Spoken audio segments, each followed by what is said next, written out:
एक ही बात कह रहा है कि ये जो फैसला नरेंद्र मोदी जी ने किया है बिल्कुल गलत किया है। ये फैसला उनको वापस लेना होगा। अगर नहीं लेंगे तो मैं आपको ये गारंटी देता हूँ, यहाँ की योगा सड़कों पे उतरेगी। यहाँ की योगा जो नौजवान तबका के लोग हैं, चाहे वो किसी जाति से ताल्लुक रखते हो, वो रोड पे उतरेंगे, धरना करेंगे, प्रदर्शन करेंगे। मगर मैं अपने माध्यम से एक बात कहना चाहता हूँ। कैसे लोग ये कह रहे थे कि जुमा के बाद जो है मुसलमान जो है पत्थर लेकर के निकल जाते हैं, लेकिन इत्तफाक है कि अल्लाह के घर में, भगवान के घर में देर है अंधेर नहीं है।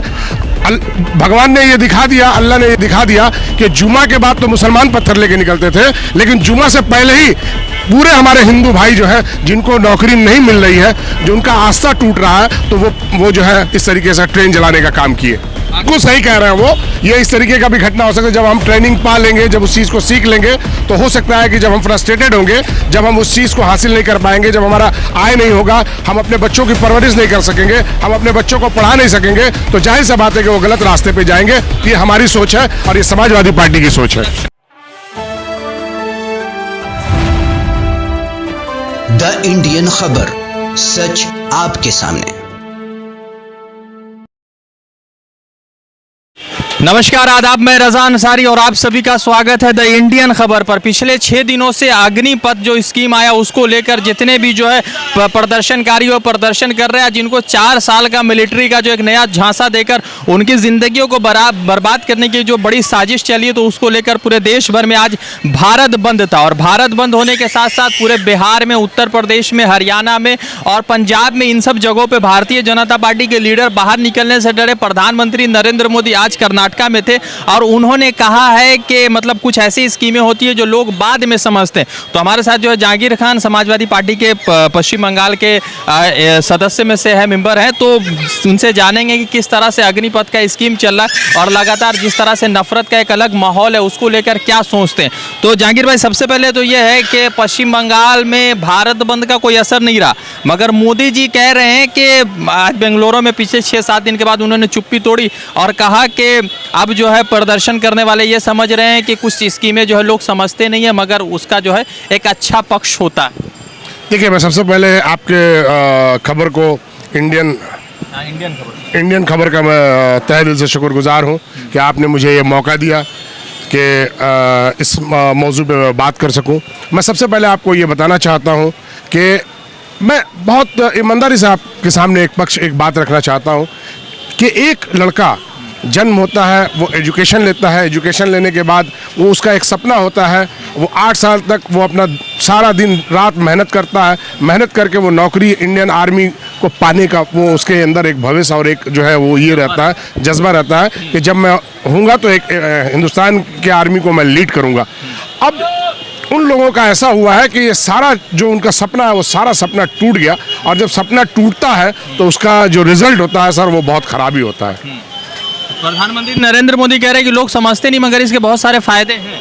फायदे? अच्छा, मैं एक बात पूछना चाहता हूँ अपने प्रधानमंत्री जी से, फायदे ही बता दें 4 साल में क्या फायदा होगा वो नौकरी दे करके। 12 लाख रुपए का तो ये मिलेगा पेंशन, 48 लाख का इंश्योरेंस। हमारे यहाँ के जो नौजवान हैं उनको 4 साल की नौकरी नहीं चाहिए, उनको चाहिए कि मैं फौज में जा रहा हूँ तो हिंदुस्तान के मुस्तकबिल, हिंदुस्तान के लिए लड़ने के लिए उनका जज्बा है कि अगर हमारे मुल्क को हिफाजत की ज़रूरत पड़ी तो वो अपनी आत्मा, अपना जो है अपनी जान भी देने के लिए, कुर्बान खून पसीना भी देने के लिए वो तैयार है। वो 4 साल की नौकरी के लिए वो तैयार बिल्कुल नहीं होंगे। ये हमारे ख्याल से मोदी जी का जो ये काम है बिल्कुल रॉन्ग इसकी स्थिति है। इनको इस पर सोचना चाहिए, और मैं तो ये कहूँगा कि तमाम पार्टी के लोगों को लेकर के इस पर मशवरा करके उनको जो है इस पर फैसला करना चाहिए कि 4 साल का मुद्दत हो कि 18 साल का मुद्दत हो। ये नौकरी के बारे में, यहाँ के भविष्य की बात है, यहाँ के बच्चों की बात है, यहाँ की एजुकेशन जो तालीम करके सिस्टम की बात है, इससे जो है मोदी जी को सबक सीखनी चाहिए। पश्चिम बंगाल के भारतीय जनता पार्टी के इंचार्ज हुआ करते थे कैलाश विजयवर्गीय, तो उन्होंने कल एक बयान दिया है कि मैं भारतीय जनता पार्टी के गार्ड के लिए, या ऑफिस के गार्ड की नौकरी के लिए अग्निवीर जो अग्निपथ का जो एग्जाम देंगे और जो सिलेक्शन होंगे उनको प्राथमिकता दूंगा, मतलब उनको मैं गार्ड बनाऊंगा। तो पूरे देश भर में मतलब के शोर मच गया कि भाई आप जो है सोल्जर से जो है भारतीय जनता पार्टी का ये करवाना चाहते हैं, गार्ड की नौकरी करवाना चाहते हैं।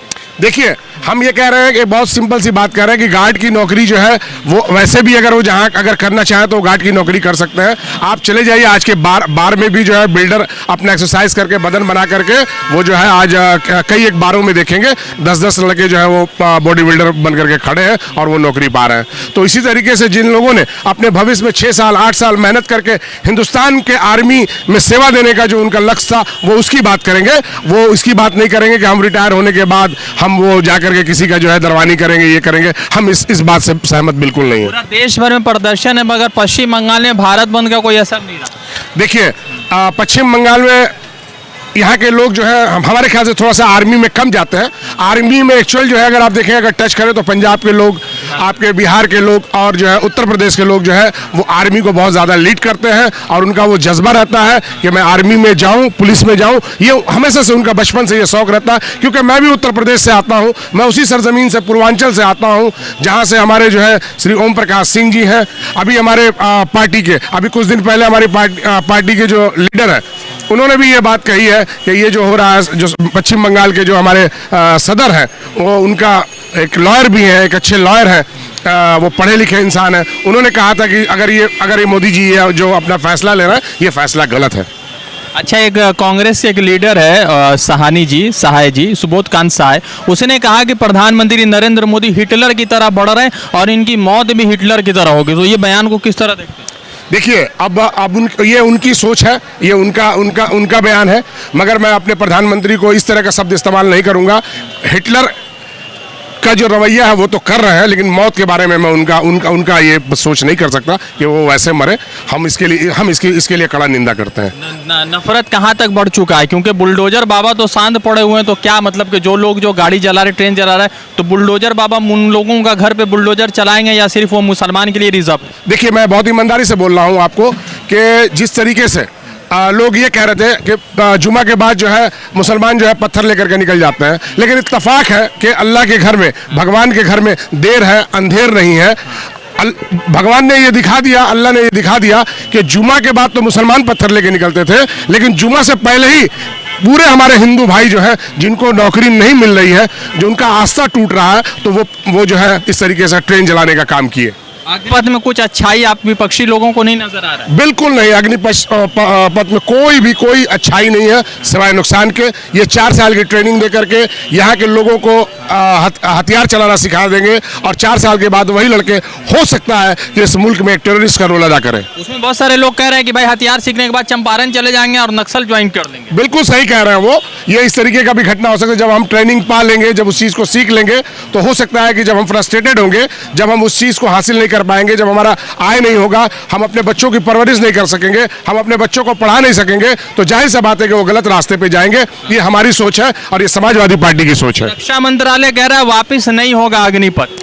अगर इसी तरह से वो किसान के बातों को भी कह रहे थे, किसानों की बात वापस नहीं की जाएगी, लेकिन किसानों ने जमकर लड़ा और ये बात उनको जो है माननी पड़ी। इसी तरीके से मैं कह रहा हूं कि इनको भी मानना पड़ेगा कि अग्निपथ का जो है मामला को इनको कैंसिल करना पड़ेगा और ये लड़ाई बहुत दिनों तक चलेगी, क्योंकि यहाँ का युवा और यहाँ का, चाहे वो किसी जाति से ताल्लुक रखता हो, चाहे वो हिंदू हो, चाहे वो मुसलमान हो, चाहे वो सिख हो, चाहे वो ईसाई हो, तमाम लोग मिल करके जो है इस अग्निपथ का विरोध करेंगे और 4 साल की नौकरी को ये मानने को तैयार नहीं है और न मानेंगे। ये मेरा मानना है और यहाँ के युवा से हमने कई एक युवाओं से हमने पूछा है, वो इस बात को मानने के लिए तैयार नहीं है। कह रहे हैं गृह मंत्री अमित शाह तो खुल के सामने नहीं आ रहे और क्या राजनाथ सिंह कह रहे हैं वापस नहीं होगा, इसकी बहुत सारे लाभ है और जो गोदी मीडिया के लोग हैं वो लाभ बताने में लगे हुए। देखिए, लाभ बताना अलग चीज़ है। अगर यहाँ की जनता अगर आप उनके लाभ को अगर समझ लेती है, मान लेती है, अगर 4 साल की नौकरी पे अगर वो इच्छुक है, वो अगर करना चाहते हैं, तो इसमें विपक्ष की कोई रोल नहीं होगी। विपक्ष उसमें जो है वो खामोश है। विपक्ष एक ही बात कह रहा है कि ये जो फैसला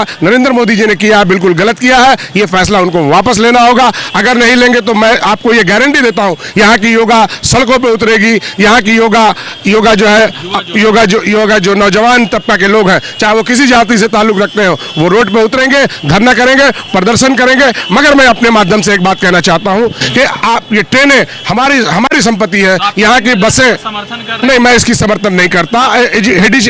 मैं कह रहा हूं आप ये करें ना, प्रोटेस्ट करें, प्रोटेस्ट करना बहुत अच्छी बात है, लेकिन अपने देश की संपत्ति को न जलाएं, चाहे वो किसी जाति से ताल्लुक रखते हो। सवाल है कि मुसलमान अगर होता, अगर बुलडोजर ट्रेन जलाने में, तो अब तक क्या रिएक्शन होता? अब तक जो है मुसलमानों के कई घरों को तोड़ दिया गया होता और एक फैसला किया गया होता कि ये सिर्फ मुसलमान है, इनके घरों को तोड़ा जाए। यही एक तरफा जो है यहाँ की हुकूमत जो है भारतीय जनता पार्टी काम कर रही है। एक तरफा जो है मुसलमानों को गोली चल रहा है या बुलडोजर चला है? इनके ऊपर बुलडोजर इसलिए नहीं चल रही है क्योंकि ये बहुत बड़ी आबादी में है। अगर इनके ऊपर अगर बुलडोजर चलाएगी तो हो सकता है कि यही लोग उनके ऊपर बुलडोजर चला दे। अच्छा, तो वोट बैंक की राजनीति है? वोट बैंक की राजनीति है, 2024 की तैयारी है। यही इनका लक्ष्य है कि हमें जो है लड़ाना है, हिंदू मुसलमानों को लड़ा करके जो है 2024 के इलेक्शन को हमें जीतना है। यही इनका प्रयास है और दूसरा इनका कोई मकसद नहीं। तो मतलब विपक्ष के लोग, जो सत्ताधारी बैठे लोग हैं, सत्ता में बैठे लोग हैं, वो लोग तो कह रहे हैं कि विपक्ष को तो बस मोदी जी की आलोचनाएं करनी, इनको कोई लेना देना नहीं कि क्या सच्चाई है। मैं आपको एक बात बताना चाहता हूं कि विपक्ष हमेशा से एक बात कहते आ रही है। 8 साल के दौरे हुकूमत में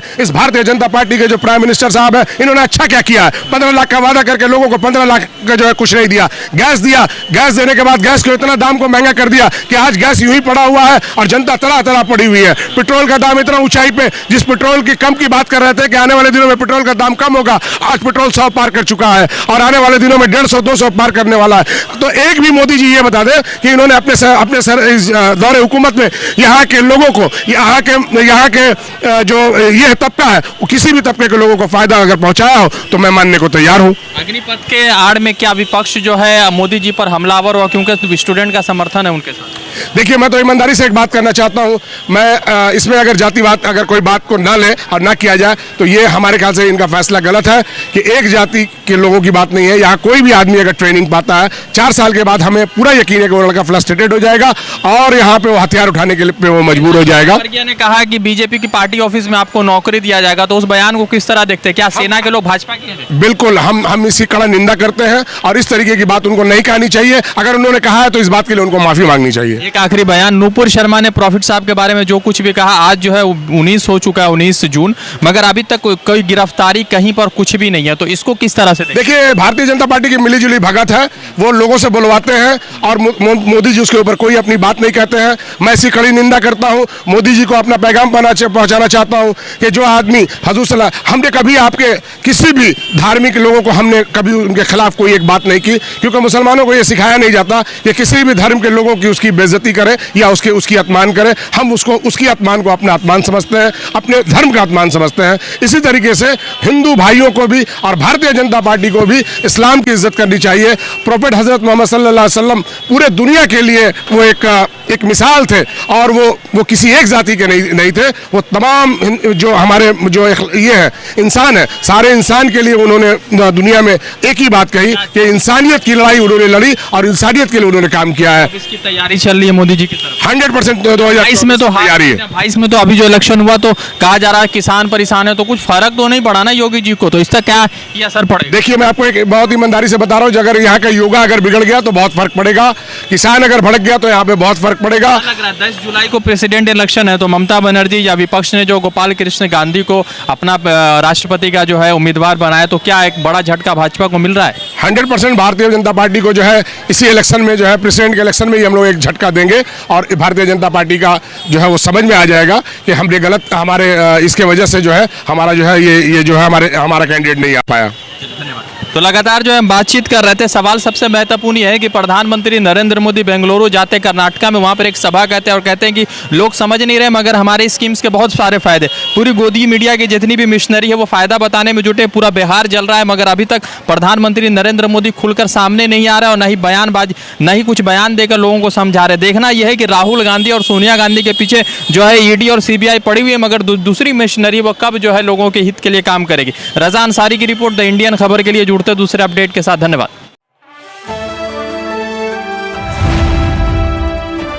द इंडियन खबर, सच आपके सामने।